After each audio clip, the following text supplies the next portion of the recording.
舐めてたな。後悔するかも。春から頑張りまーす。はーい、ミホのはーい、マルゼンスキーよ。はーい、アイス。ビワハヤシタイワスカーレット。はーい、マルゼンスキーよ。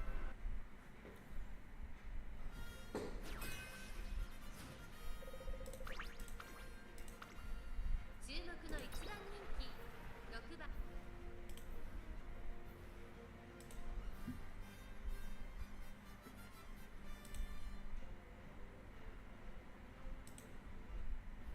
行くわよ。今スタートだ。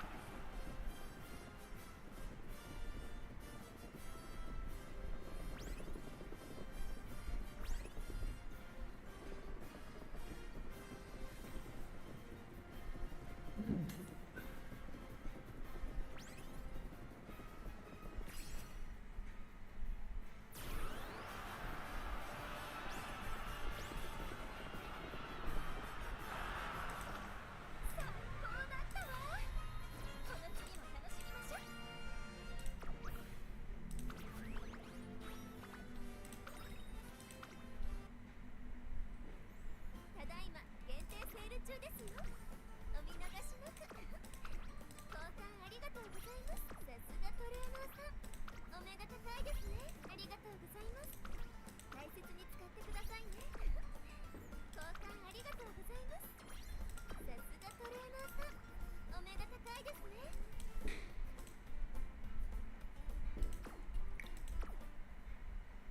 まだまだあんたの。はーい、マルゼンスキーよ。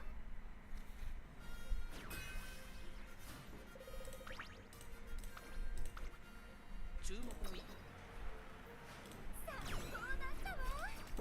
この次も楽しみましょう。まだまだあんた。はーい、マルゼンスキーよ。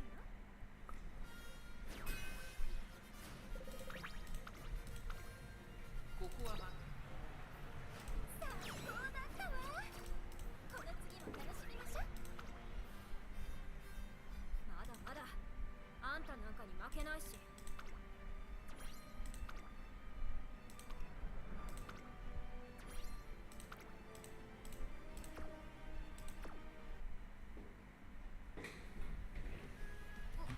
レース出た？やる気だね。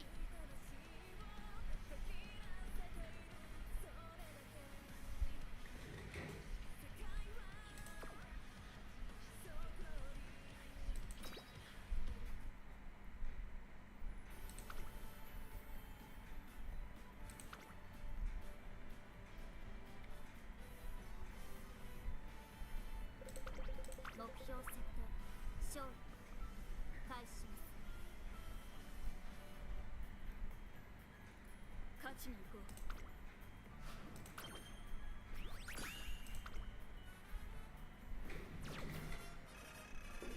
残念だ。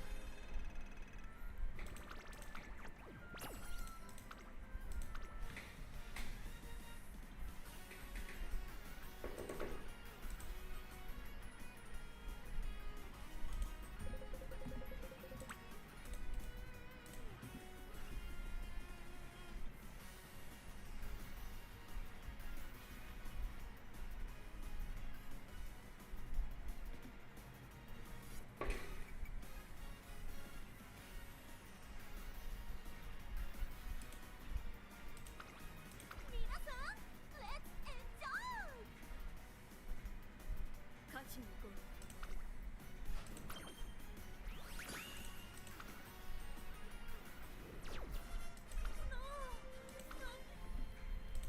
Do you get like hate for that? I get it. Yeah. Oh, you do We, get- we do get very few, but it's like we're bullying the minorities. I'm like, exactly. For real. I don't really care. But if someday like somebody tell me, Tony, this is boring, this is not funny, I would probably care. You know, so the whole point I think is about funny, creating interesting contents. Because I believe that in LC Science fan base, there is a lot of people that is gay, a fad or whatever. They do exist in a certain amount, and I appreciate them for just enjoy the fun. Do you get like hate for that? I get it. Yeah. Oh, you do get. We do get very few, but it's like you're bullying the minorities. I'm like, exactly. For real, I don't really care. But if someday like somebody tell me, Tony, this is boring, this is not funny, I would probably care. You know, so the whole point I think is about funny, creating interesting contents. Because I believe that in LC Science fan base, there is a lot of people that is gay, a fat or whatever. They do exist in a certain amount, and I appreciate them for just enjoy the fun. Do you get like hate for that? I get it, yeah. Oh, you do get. We do get very few, but it's like you're bullying the minorities. I'm like, exactly. For real, I don't. Alright, don't underestimate your grip. It's incredibly important. Let's cover the wrong ways to grip. The first mistake is placing the V of your hand too low on the handle, which results in a loose wrist. This happens because a gap opens up in the V of your hand when you rotate it. This causes your wrist to become unstable and floppy.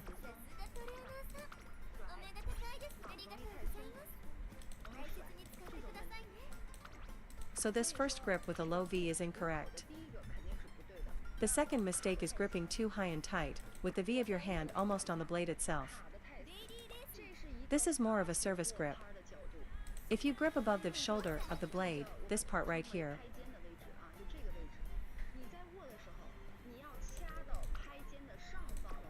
what's the problem? Your racket face will be too open, and when you try to brush the ball, your hand will be too tense. We can show you how you would look at your maximum attractiveness potential and tell you step by step how to realize that potential. Our process to figure out how to do this was relatively straightforward. First, we spent over 5 years consulting the scientific literature, leading to stiff strokes. Third, let's discuss the correct grip. The V of your hand should sit right in the middle of the racket's shoulder. This position is not too high and not too low, unlike the two incorrect grips. You must secure it in the middle of the shoulder. I'm demonstrating with a shake hand grip. This leaves enough room in the V for proper rotation.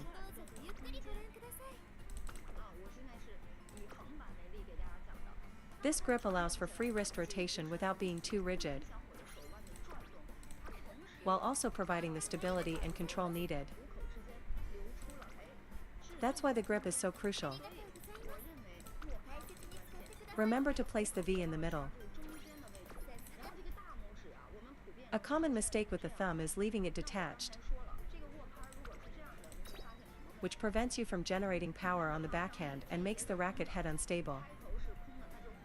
Therefore, your thumb must rest firmly on the rubber to secure it. A third common problem is leaving a gap between your palm and the handle.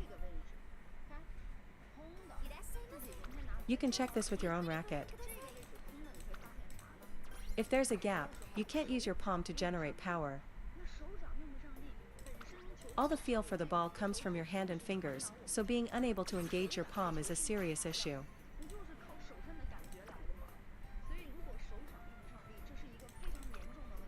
You must close this gap completely, regardless of your hand size.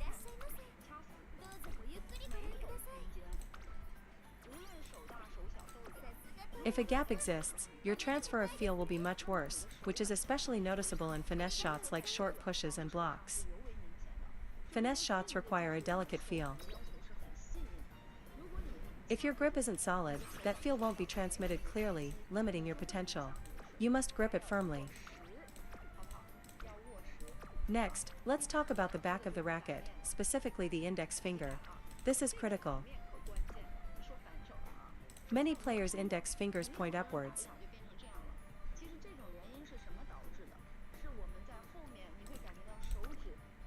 Thinking they can generate more power by pushing with it. This is a very serious mistake. Correct placement for the index finger is on the lower half of the blade, near the bottom left corner of the rubber.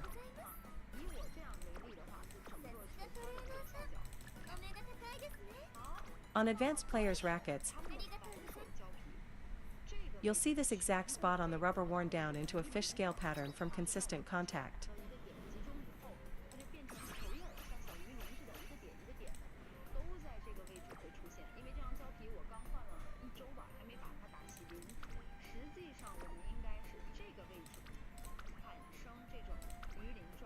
How does this happen? いらっしゃいませ。どうぞごゆっくりご覧 During a forehand loop or drive, it's the index finger that controls the entire racket face, 交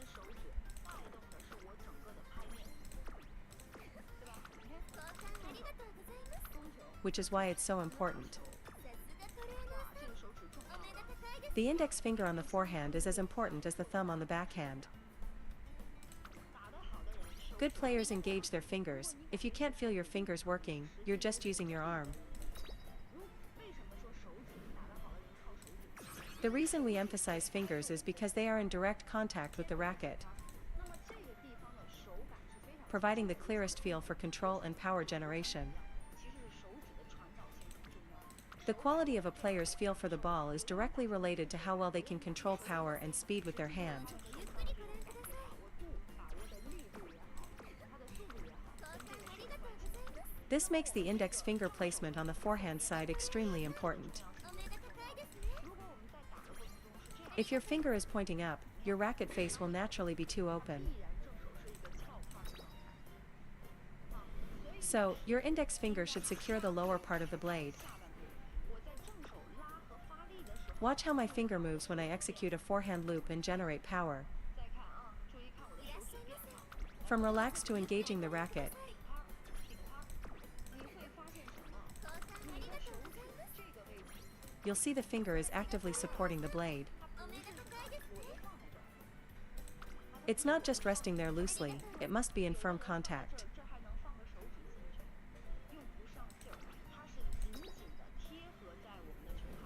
When I loop, even my finger provides subtle control and braking.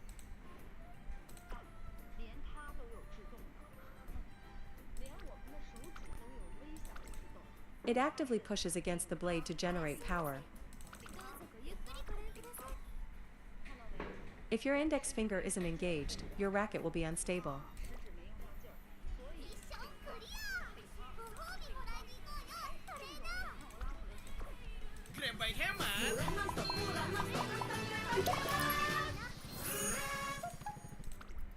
방탄소년단에 다큐 오신 걸 환영합니다.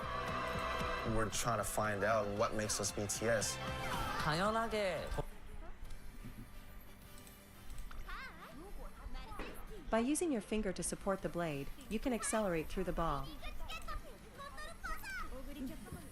Whether you're driving or brushing, a little push from the finger will instantly improve your shot quality. The key is not to waste the power of your index finger. Make sure you use it to support the blade.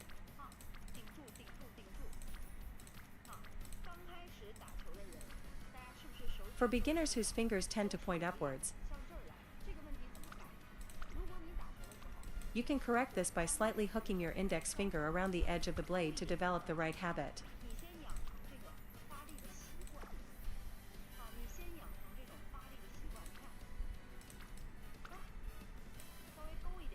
If your racket feels unstable or you can't generate power, try hooking your index finger slightly around the edge. This will make your forehand feel much more solid. Feel the power from your index finger. When brushing a backspin ball, use it to drive upwards. When driving a topspin ball, use it to push forwards.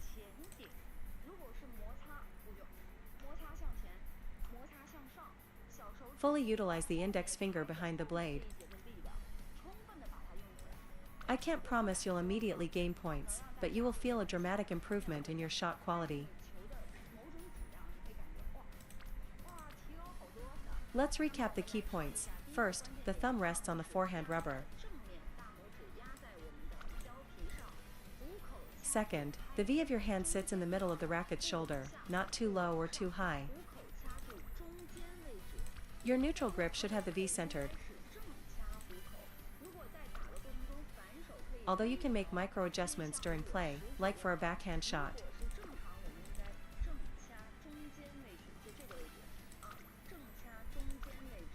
The other three fingers grip the handle firmly, close to the thumb.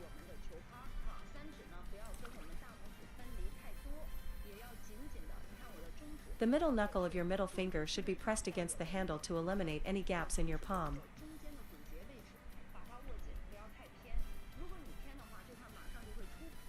Your palm must be in full contact with the handle. The grip must be solid from every angle. And your index finger rests on the bottom left of the backhand rubber. On the forehand, the index finger drives the brushing motion and wrist rotation. For drives, it pushes forward. On the backhand, the thumb drives the power. Use them correctly and your shot quality will increase dramatically.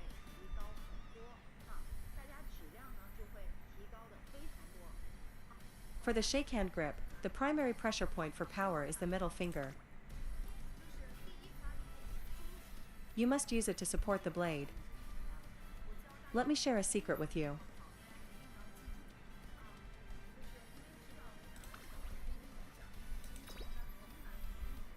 Slightly curl or bend your middle and ring fingers instead of keeping them straight.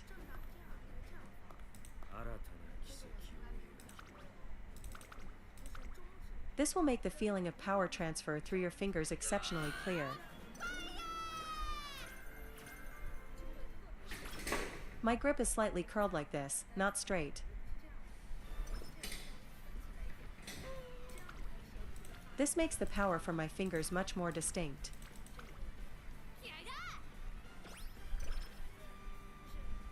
My middle finger is always curled this way to generate force.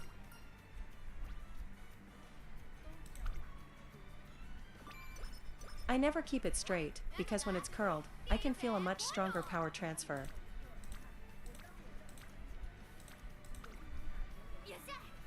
You should definitely try this.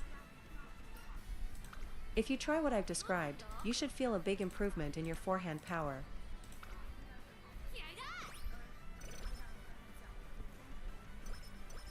Here's another secret for engaging your index finger. Hook it around the edge of the blade when you generate power, instead of just laying it flat.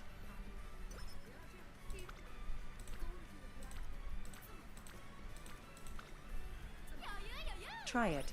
The power transfer from your finger will be much better. I use my index finger to hook the edge of the blade to support my shots.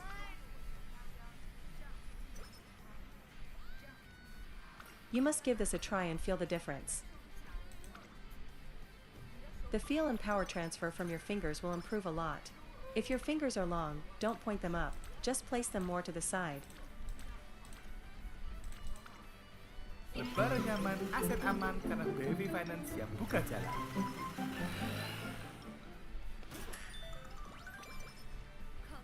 I never thought I could love someone like this.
It's precisely during the transition between preparing for backhand and preparing for forehand. No matter how many forehands your opponent hits you, you have to prepare your backhand first.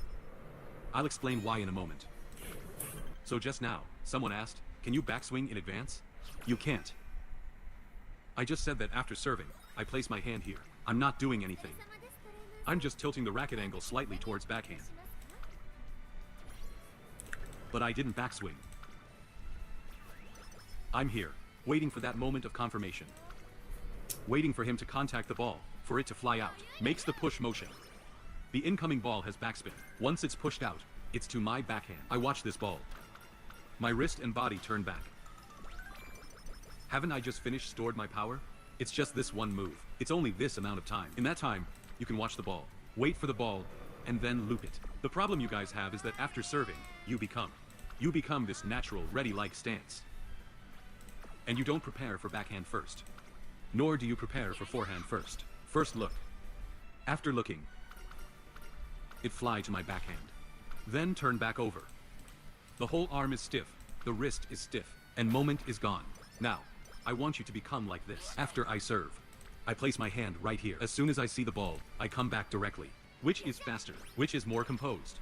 Everyone look, my hand is currently like this. The black side is facing up. When I come back like this, I am relaxed. If I hold it like this, as soon as I turn, you guys are stretching your arm out. If you don't have a racket, make the palm face up. Make the palm like this. Tilted. Just our normal ready stance. Then you try turning it.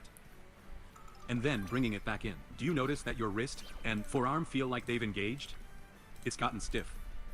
It's become a stick. So, how can you make it become a whip? If it's already become a stick, how can it have that small whipping action?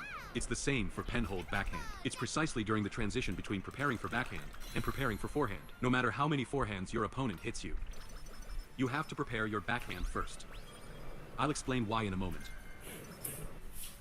Look, this is the wrong way. Then I don't prepare for anything. Then I watch the ball. Then, I change my hand position back and then loop. There's no time left for the ball, but look at the correct way. Put it here. Go. This isn't reading the ball. This is probability. This isn't called reading the ball. Just remember this. For every ball, you take your backhand position. Prepare for backhand after serving a backspin. Prepare for backhand after serving a topspin. You prepare like this. Prepare like this for 100 balls. You won't go too wrong. But if you serve and then look first, then prepare for backhand, then prepare for forehand, you'll find you have no time for either side. Do you know why? I'll tell everyone why in a moment. Now, after I serve. After serving, I turn my blade to backhand. Isn't there plenty of time now? As soon as he pushes it out, I see it's to my backhand. The whole ball flies over, lands on the table, rises again, then drops again. Plenty of time. Everyone, watch this. I'll open the racket face first, then drops again backhand. The whole ball. Isn't there plenty of time now? As soon as he pushes it out, I see it's to my backhand. The whole ball flies over, lands on the table, rises again, then drops again. Plenty of time. Everyone, watch this. I'll open the racket face first. Then I'll prepare for backhand first. Watch this again. When you see it's a forehand ball, look at my entire backswing motion. It's not delayed. After I open up on my backhand side, then, as soon as he pushes it out, found it's not backhand. Just use forehand then. He pushes and I found. That's forehand. Because our forehand has enough space. Don't prepare for middle balls first. We'll train subconscious reaction later. If you prepare for backhand, middle, and forehand, your attention would only be 30%. It's backhand 70%. Forehand leave 30%. Prepare like that. Just prepare fully for backhand. Then, when you find it's not backhand, everyone look when I rotate over. It doesn't delay my hand rotation. And you'll find when you rotate from backhand to forehand, it's loose. But holding it like this, rotating to backhand, it's tight. Try it yourselves.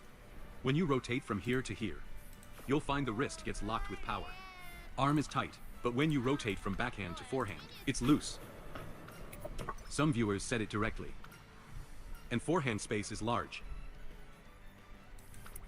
At this point, I can loop. At this point, I can also loop. Even lower, I can still loop. Because your hand can open up. Your waist can rotate open. Backhand cannot. Backhand only has this area, so you need to fully calculate the time before this. ここは負けられハーマーだろう Beyond this area, no one can loop with backhand. Forehand doesn't need. Forehand can loop here, can loop here, can loop here. ここは負けられない Worst case, I can even pounce out.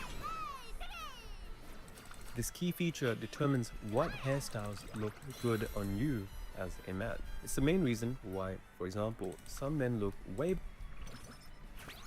Now, if you prepare backhand first. On the backhand side, I can loop very calmly with time. On the forehand side, if the push is slow, I can powerfully loop it. If the push is fast, I'll loop normally. If the push is short, I can slow loop it. At least now you haven't lost position. See? This isn't just me. Not just him and him. Put it in the slightly beginner level amateur circles. Prepare like this. Everyone becomes faster. No matter how you prepare, it's backhand and forehand. So why not prepare for one first? Then it must be the other one. Then your reaction becomes faster, right? You use a primary and secondary. After eliminating the primary, quickly go to the secondary.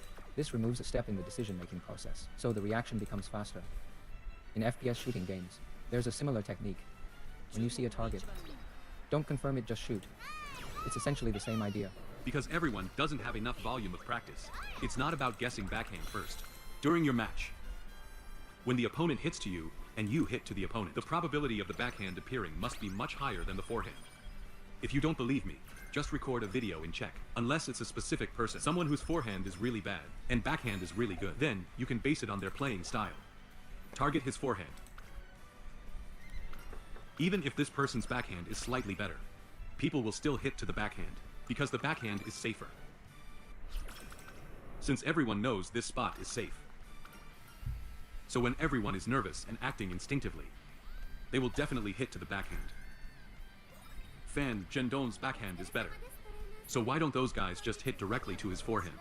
No matter how good his backhand is, it's not as high quality as the power from a forehand. So they still hit to the backhand. Do you understand, guys? There's a change in thinking. Your technique is still your technique. If you still flip your wrist, if you still press your elbow, but you have more time than before. This point applies to players of all levels.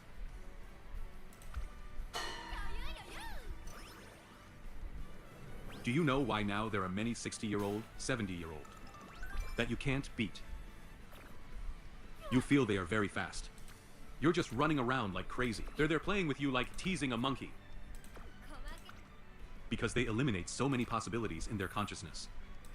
They simply don't think about useless things. Table tennis requires mastering many complex techniques. For most players, even reaching an advanced amateur level takes years. More importantly, it's very hard to learn on your own. You need at least a practice partner, and hiring a coach long-term can be very expensive. Practicing single ball drills with friends is not enough. Many skills...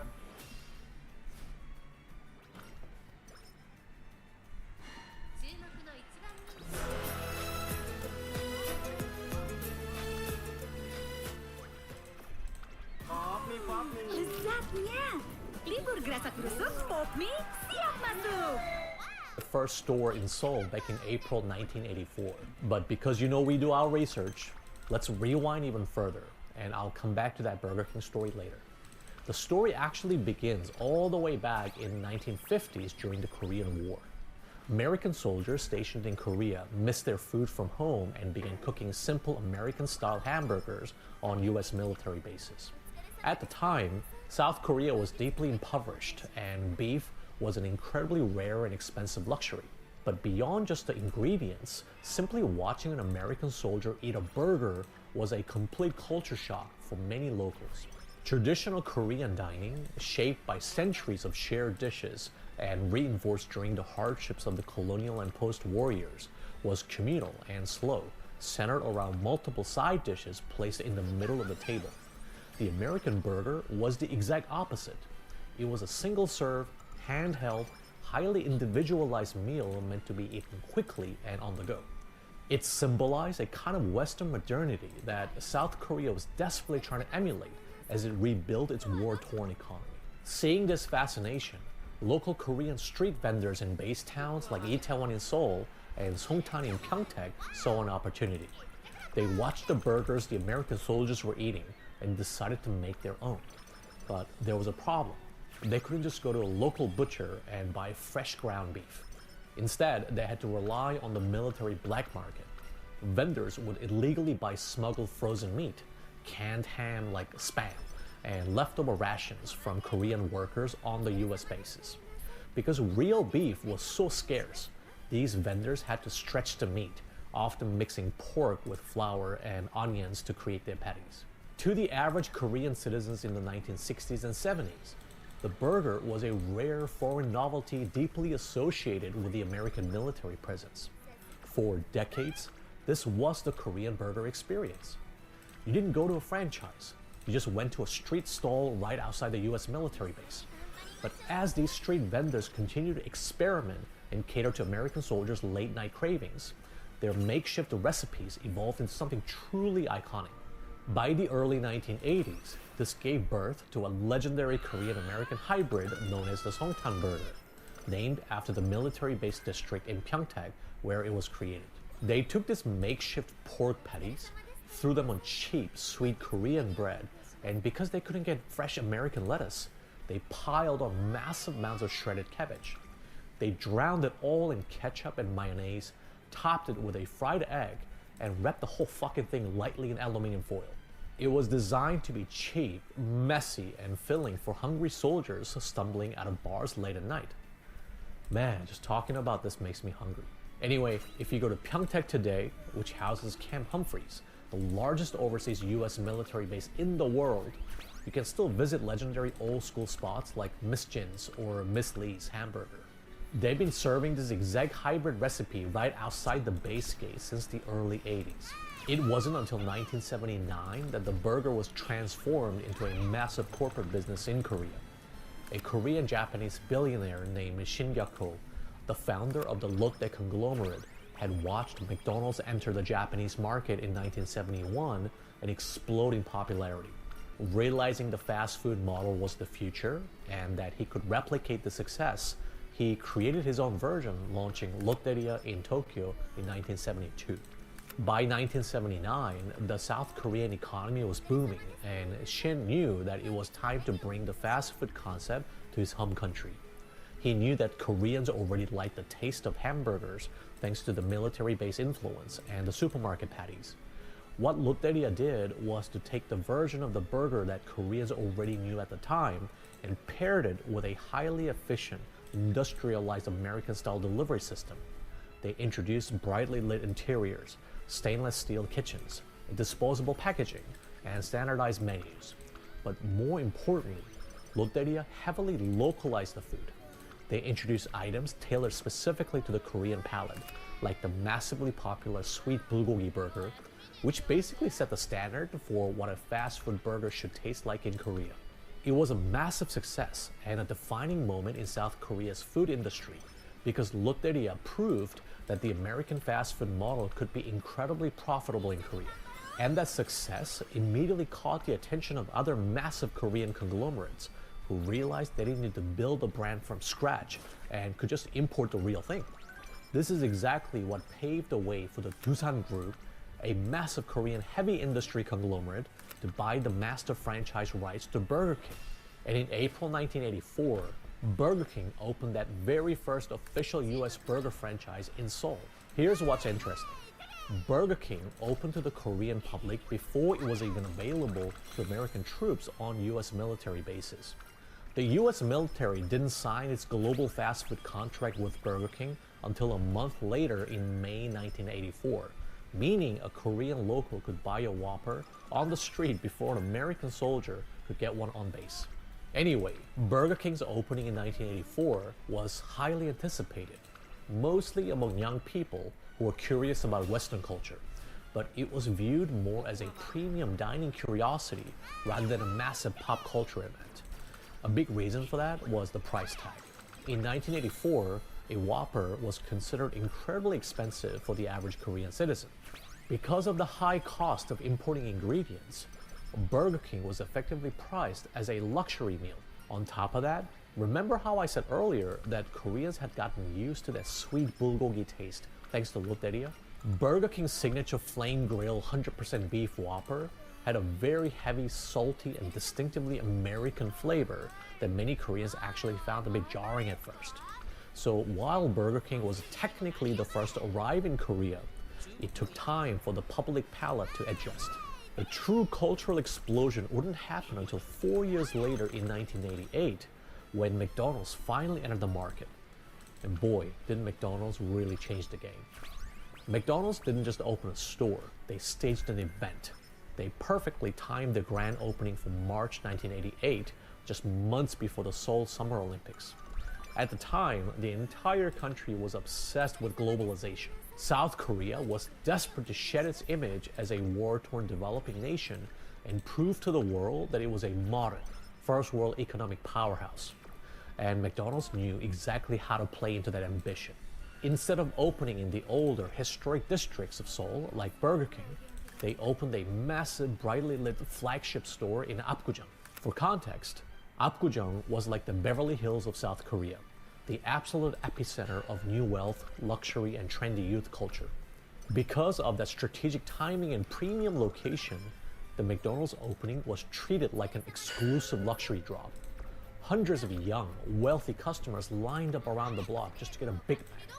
For the young and affluent Koreans of the late 1980s, eating at McDonald's was a profound status symbol, and for the next decade, business was absolutely booming. The South Korean economy continued to explode throughout the 1990s, and competitors rushed in to grab a piece of the pie. Wendy's, Popeyes, and KFC all flooded the Korean market. Then came 1997. The Asian financial crisis hit, and almost overnight, South Korea's economy collapsed. Disposable income evaporated, and spending premium money on an imported fast food burger suddenly seemed ridiculous. To survive this brutal economic downturn, American brands like McDonald's and Burger King had to fundamentally change their strategies in Korea. They could no longer rely on their luxury status. Instead, they had to compete aggressively on volume and price. They introduced cheap value menus, started offering delivery services, and leaned heavily into convenience. By the 2010s, the American burger had been completely stripped of its premium status in South Korea. Eating a Big Mac or a Whopper had become a normalized, everyday meal for Korean students studying for exams or office workers needing a quick, cheap bite. In other words, the American fast food burger in Korea had become exactly what it was back in the United States: cheap and functional. So if the perception of the American burger went from a rare curiosity to a status symbol luxury, and then finally to everyday fast food, what led to this massive resurgence? Why are premium American burgers suddenly dominating South Korea all over again? Let's explore that. Grab bag hemat tiap hari 7.000. Grab bag hemat murah nonstop tiap hari. Cek sekarang. So chances are, if you were used to a real savory American burger, you might not have recognized what burgers in South Korea had become during the 2000s and early 2010s. By that point, the trio of Loteria, Burger King, and McDonald's had fully commoditized and heavily Koreanized the burger in order to survive the post-Asian financial crisis economy. To boost sales and appeal to local tastes, these brands leaned increasingly into sweet, localized flavor profiles that resonated with the Korean palate. It started with Loteria inventing the sweet, soy-marinated bulgogi burger in the 90s, which was so wildly successful that McDonald's copied it, releasing their own bulgogi burger drenched in sweet marinated mayo. Even Burger King caved. They took their iconic flame grilled beef and created the bulgogi Whopper, completely drowning the patty in a sweet teriyaki-style glaze. Because of this, for an entire generation, many Koreans legitimately thought that's what a burger was supposed to taste like: sweet. But then, something happened in the early 2010s. Bear in mind, we're still way before Shake Shack and Five Guys arrived. During this time, many Korean Americans began relocating to South Korea. I'm talking about US-trained chefs and young Korean American entrepreneurs who grew up in the States. They understood authentic American dining culture and realized there was a massive hole in the Korean market for real, savory, high-quality Western food. At the same time, this was the era when social media food blogging and Instagram began to take off.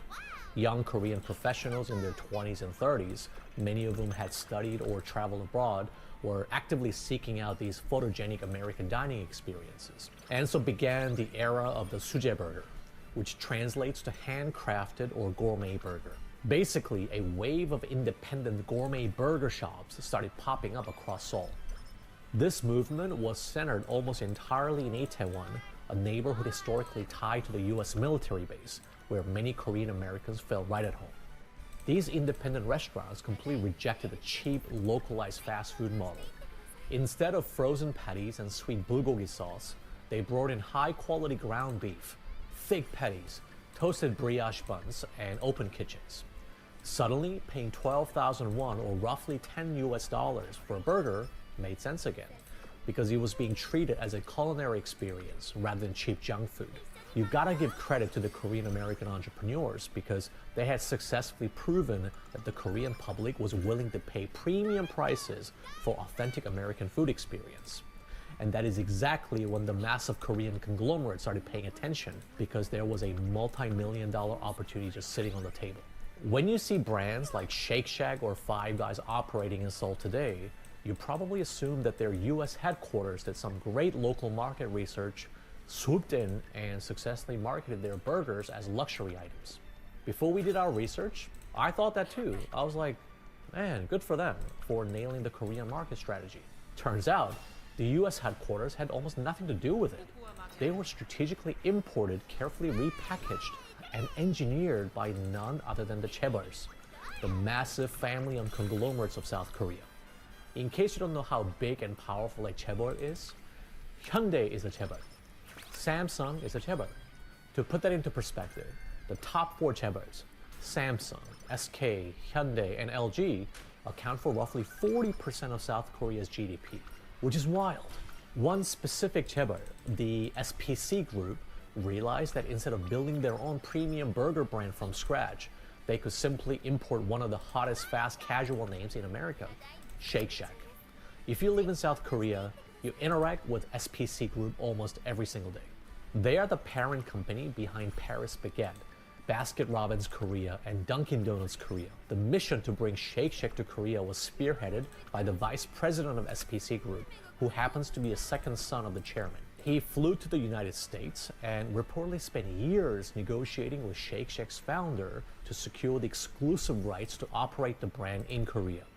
In December 2015, SPC Group officially signed what is known as a master franchise agreement. Under this model, the US headquarters didn't have to spend a dime or take on operational risk to enter South Korea. SPC committed a multi-million-dollar development deal, the kind of capital commitment that no independent restaurant owner could realistically afford.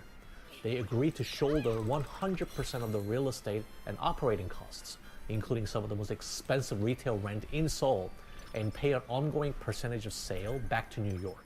In exchange, SPC gained control over how Shake Shack will be priced, marketed, and expanded within South Korea. And their strategy was a masterclass in corporate engineering. First, they didn't open multiple locations to test the market. Instead, in July 2016, they staged a massive, highly publicized grand opening of a single flagship store in the heart of Gangnam. Gangnam is the epicenter of wealth and status in Seoul. By placing Shake Shack there, SPC immediately signaled that it was a premium lifestyle destination. Second, because there was only one location in the entire country, SPC effectively restricted supply. This triggered the infamous open run. People lined up around the block in the sweltering July heat, waiting up to 3 hours just to get a freaking burger. The line itself became the marketing campaign. SPC understood that in the Instagram era, the wait was part of the experience. Scarcity created exclusivity. If it was easy to get, it wouldn't feel special. Finally, because SPC had to cover crazy Gangnam rent and pay royalties back to the US, they priced the burger at a premium, positioning them as fine casual rather than fast food. The result? The hype was so intense that within its first year, the Gangnam location became one of the highest grossing Shake Shack stores globally, reportedly outperforming many flagship locations in New York, London, and Tokyo. SPC's success in Korea was so strong that they later secured rights to expand Shake Shack into Singapore and Malaysia. A Korean chaebol was now acting as the regional gateway for an iconic American burger brand. By successfully importing Shake Shack, SPC Group proved to other chaebols that the American burger could be completely rebranded and turned into a highly profitable business model. And that success set off on a corporate arms race that would eventually bring Gordon Ramsay Burger, Five Guys, and even Tim Hortons to the Korean market. Let me cover Gordon Ramsay Burger and Tim Hortons in the next chapter because I want to tie that to the backfiring of the whole premium marketing strategy. Yeah, I know Tim Hortons is not even a burger franchise, or even American for that matter, but I'll come back to that. So that brings us back to Five Guys and the absolute peak of the Open Run campaign. Because if SPC Group wrote the blueprint for importing an American burger with Shake Shack, another Korean chaebol, the Hanwha Group, perfected it with Five Guys. To understand how big of a deal this was, you have to know who was behind it. Hanwha is not a food company. They're a massive defense, aerospace, and energy conglomerate. That's right, they make missiles and rockets.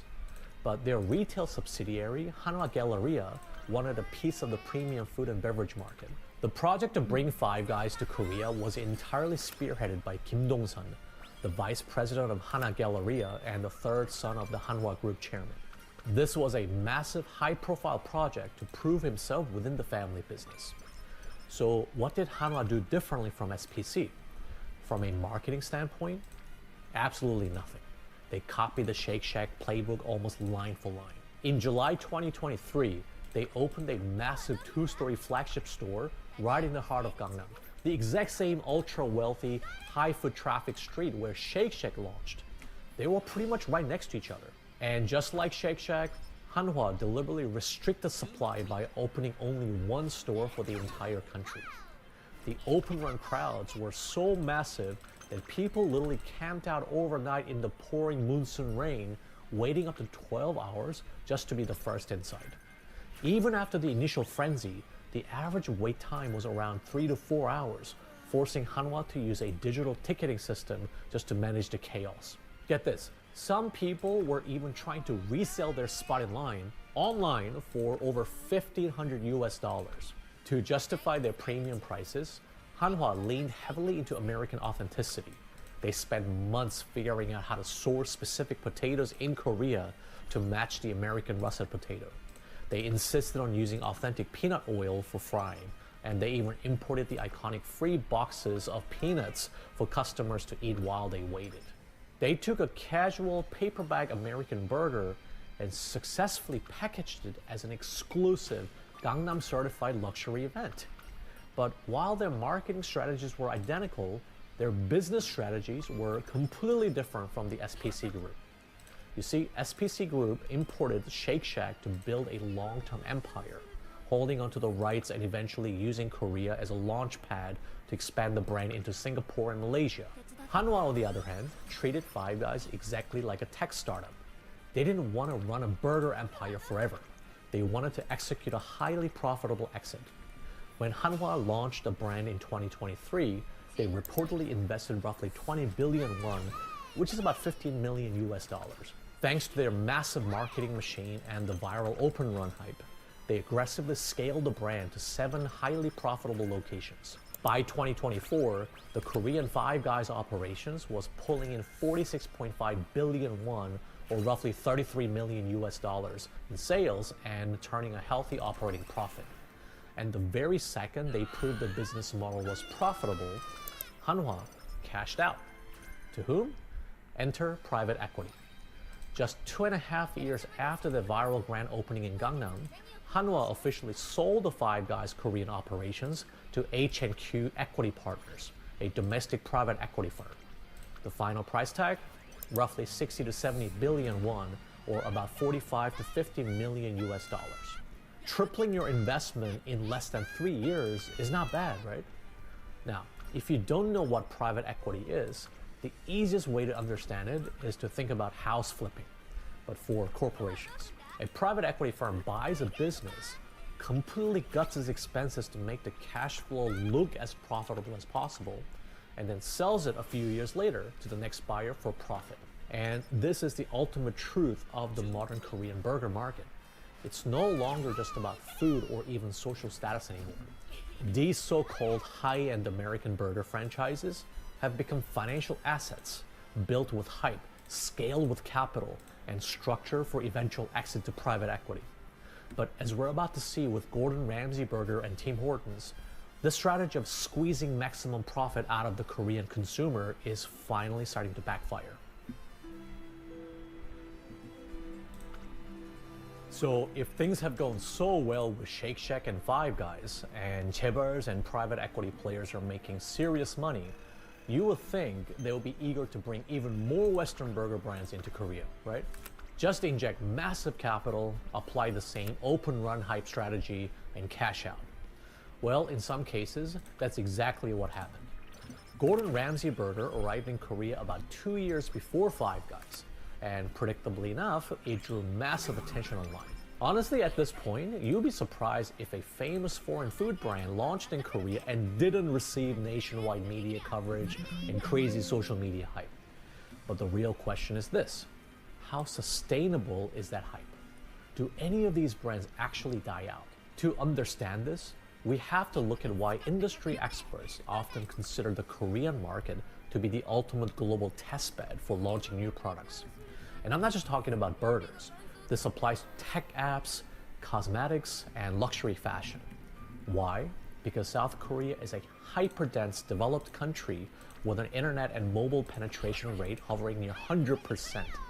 Like, everybody's digitally connected. On top of that, the population is extremely trend sensitive. Get this, Korea's overall social media penetration sits at 94.7%. Industry trackers report that South Koreans collectively spend over 378 million hours a month on Instagram alone. More importantly, Korean consumer culture is heavily driven by social comparison. People are constantly comparing their lifestyles, their clothes, and their weekend plans to what they see on their feeds. So if you're a brand trying to stress test the product, its pricing, packaging, customer service, even its Instagrammability, Korea is basically a live fire exercise. And this brings us to the core of the Korean market paradox. Because everyone is so connected online and so eager to showcase their lifestyle, a brand can and often does go instantly viral and achieve nationwide fame overnight. But that exact same ecosystem is also brutally efficient at killing hype. When people wait 3 hours in line for a $20 bacon cheeseburger from Five Guys, they aren't really paying for the burger. They're paying for the Instagram post. They're paying for the social proof that they were part of the cultural zeitgeist. But what happens after you post that one photo? The utility of the burger pretty much drops to zero, unless the food is actually good in that it's worth the price tag.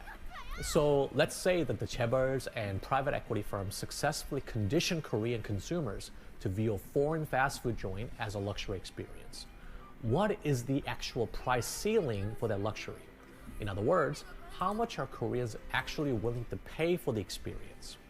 This is exactly where we are seeing the slow decline of the Western premium burger trend. If you visited Shake Shack or Five Guys today in 2026, during the busiest lunchtime in the heart of Gangnam, you probably wouldn't even have to wait in line.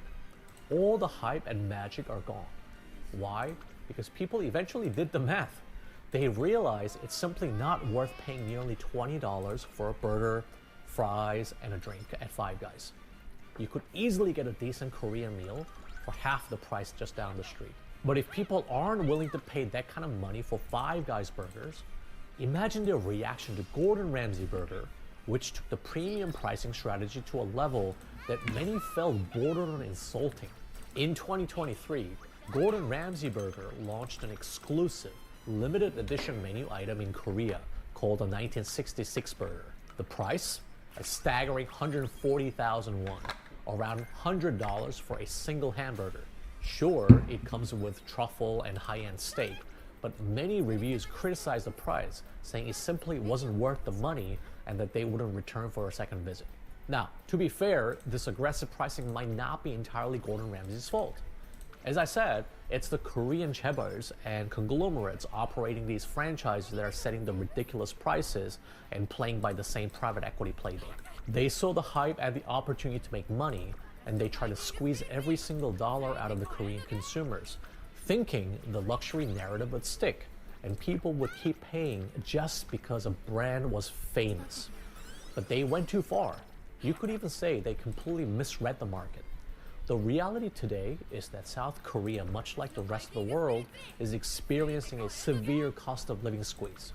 Consumer sentiment has fallen so sharply that some economic commentators say that the mood now feels similar to the period right before the 1997 Asian financial crisis.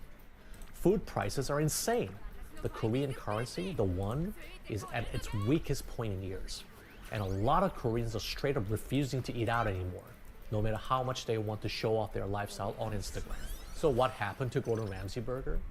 Realizing they could no longer sustain a profitable business just selling $25 burgers to a shrinking pool of luxury diners, the conglomerate running the franchise had to pivot. In 2023, they launched Gordon Ramsay's Street Burger in Korea, a much cheaper, more casual spin-off brand aimed at the mass market. It was a quiet admission that the luxury fast food illusion had fundamentally cracked. But the most outrageous example of this price gouging strategy isn't a burger joint, it's Tim Hortons. If you're from Canada, you know Tim Hortons as a cheap, working-class, everyday coffee shop. It's where you go to get a cheap donut and a coffee before work. But when the brand launched its massive flagship store in Gangnam again in late 2023, the Korean franchise operators completely rebranded Tim Hortons as a premium cafe. A medium black coffee in Canada costs around $1.80.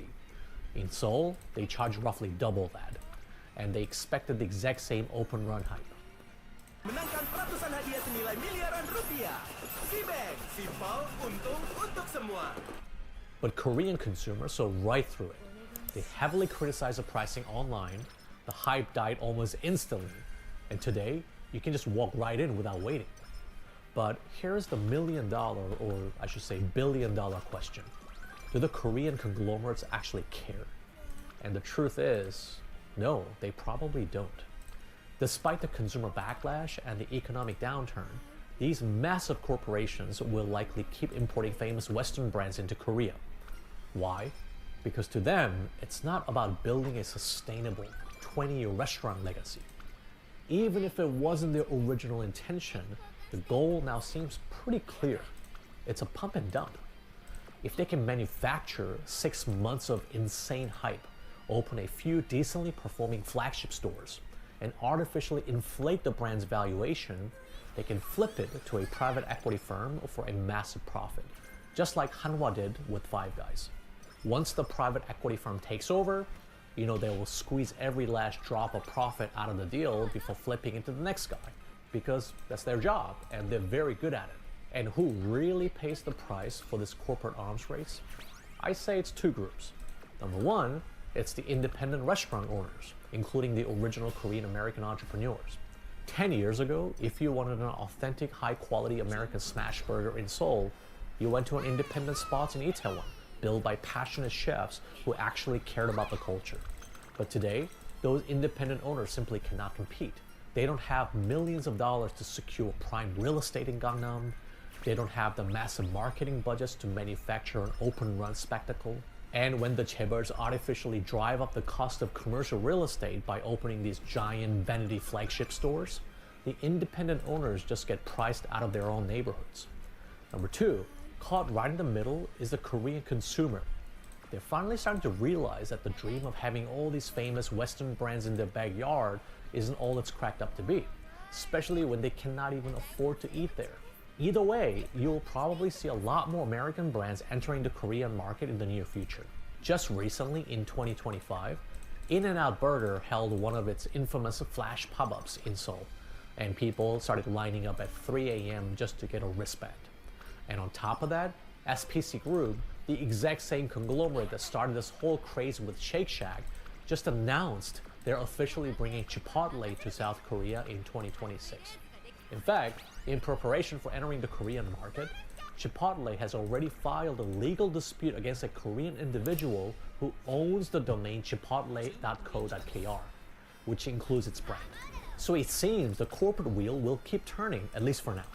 And if I had to take a guess where this is heading, the food and beverage market in Korea may become increasingly polarized.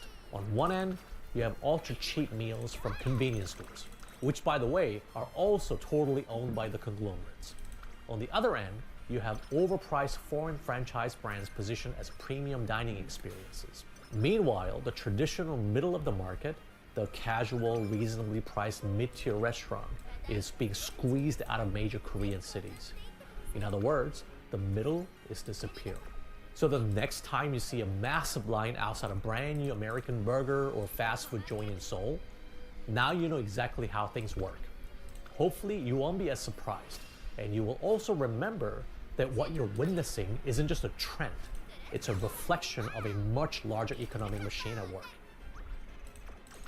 If you found this video insightful and felt like you learned something new, I also want to let you in on something that you might not be aware of. Our analytics show that only about 23% of you watching right now are actually subscribed to our channel. And I'll tell you why that's important. Because we put so much time and effort into our research, we really can't upload on a fixed schedule. So unless you actually subscribe to our channel and turn on the notification bell, the algorithm will often just bury our latest video. What that means is that when a new video comes out, sometimes you won't even see it, even if you're a regular viewer. So if you regularly watch our videos, not just because of the topics, but also because of how we deep dive and break things down, do yourself a favor and subscribe and turn on notifications. It'll really help us reach more viewers and continue doing deep dives on more interesting topics from Asia. We're just really passionate about bringing the most authentic and in-depth insights from Asia. Personally, I love learning about different topics and issues, especially interesting company histories, economics, and technology. So let us know what we should cover next. For example, should we do a deep dive on why Chinese AI has become so advanced? And if so, what kind of questions should we be asking on why Chinese AI has become so advanced? And if so, what kind of questions should we be asking? You can participate by leaving comments, emailing us, or filling out the form in the description if you'd like to join our future live streams. The goal here is to build a real community of culturally curious people and future leaders who help power the content we create. And I really hope you'll be part of it. Of course, I'm Stephen Park. Thanks for watching all the way till the end. As always, stay curious.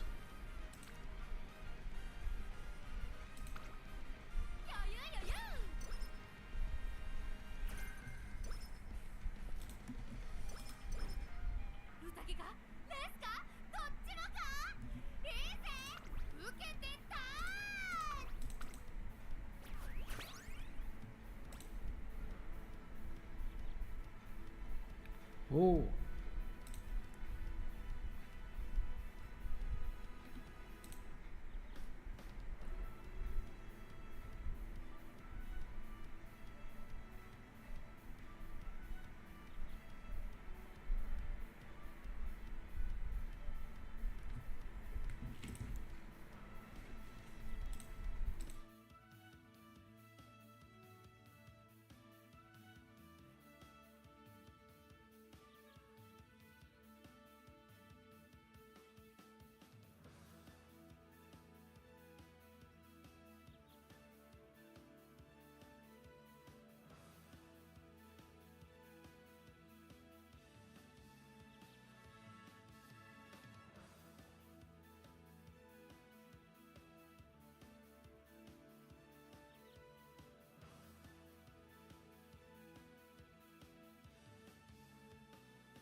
Head and Shoulder Super Cool dengan 2 kali mentol. Hingga 100% bebas ketombe parah. Head and Shoulders.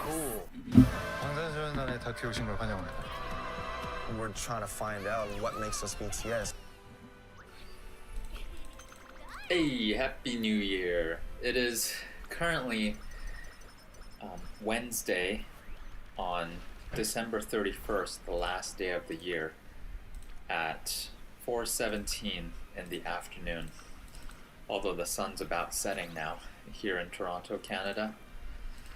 But this will come out the next day, on New Year's Day, January 1st, 2026. So for me, the last day of the year, and for you already, the new year has started. I'm going to celebrate with this Ruffles all dressing bag of chips.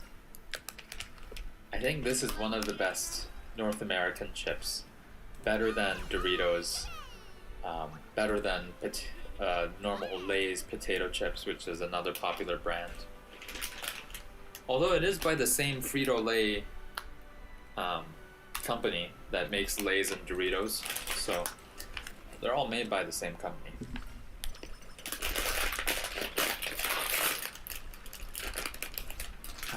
Vinegar smell. So it's already been a year since I've made my goodbye 2024 video, and talking about how good that year was for me.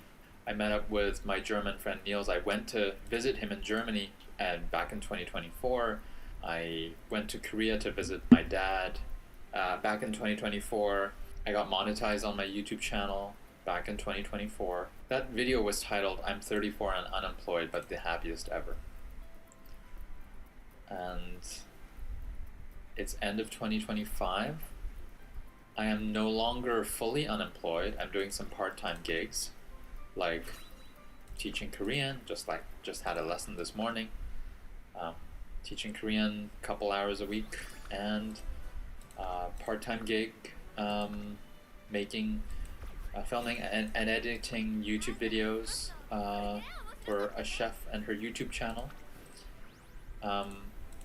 So that's new, and that's very recent actually, within the last couple months of this year, 2025. So that's changed, that I started getting some bit of income, so that's good. I also this year worked on election day for one day on April after one full day of training, and the training did not prepare me for what was to come when I was the lead central polling supervisor for the Canadian election. That was high stress, just making sure everything was running smoothly, and it was the blind leading the blind, because like when people didn't know what to do, I was like, look at the manual, and they were confused, and I was pointing them out to what the process they had to follow, or if we couldn't find it in the manual, then I had to, or if somebody screwed up, then I had to document all the screw-ups, and we had to fix that in the later part of the day. So I don't know if I ever want to do that again, working as on election day in Canada. That was a really stressful part-time job. Well, it was full-time for one day. It was like a 14-hour day. No, it was more. It was like a 16-hour day from 7 a.m. all the way till like 11 or midnight. So, and then this year I also went to my Niels, the German friend whom I visited in 2024, came to visit me here in Toronto.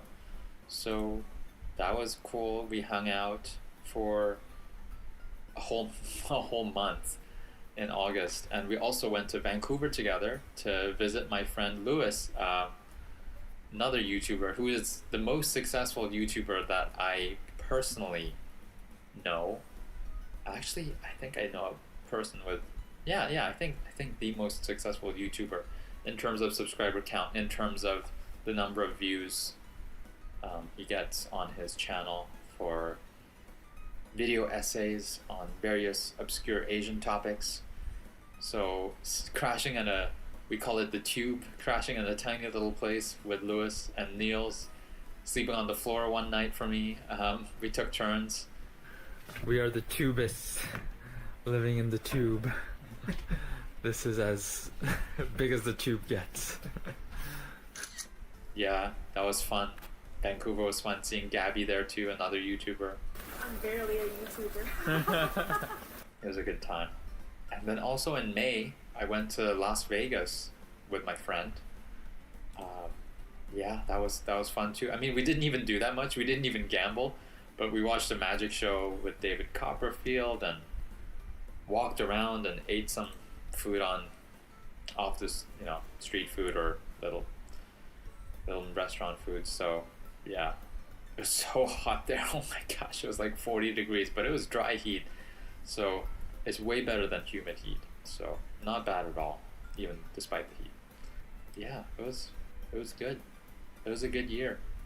And I also celebrated 1 year with my girlfriend, because I met my girlfriend November of 2024, and then we just celebrated our 1 year November 2025. So things are going well with her. This is one of her favorite chips too. It's one of the reasons why I bought a big Costco bag of all Russell's. No, it wasn't even. Was it a Costco bag? Yeah.